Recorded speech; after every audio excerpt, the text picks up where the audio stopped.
Hea Eesti rahvas, ilusat Eesti lipupäeva! Täna 140 aastat tagasi, 4. juunil 1884 pühitseti Otepää kiriklas Eesti Üliõpilaste Seltsina meie esimene sinimustvalge lipp. Toona tähendas selle lipu alla koondumine soovi olla eestlane. Hiljem möödunud sajandi alguse revolutsioonides kujunes sinimustvalgest meie rahvuslipp ja siis juba enam kui sajandi eest riigilipp, mille all võideldi ka vabadussõjas Eesti iseseisvuse eest. Pikkadel okupatsiooniaastatel paraku teatavasti Pika Hermanni tornis sinimustvalge lehvida ei saanud, aga laulva revolutsiooni tuules vabariigi aastapäeval 1989 heisati see taas Pika Hermanni torni, toona veel rahvuslipuna, aga õige pea taas riigilipuna.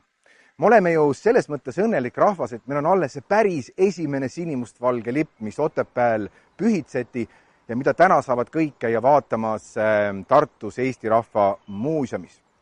Me oleme teinud targa rahvana tänapäeval kõik selleks, et sinimustvalge võiks siin Pika Hermanni tornis võrdväärselt teiste Euroopa ja maailma lippudega lehvida nüüd ja igavesti. Elagu sinimustvalge lipp!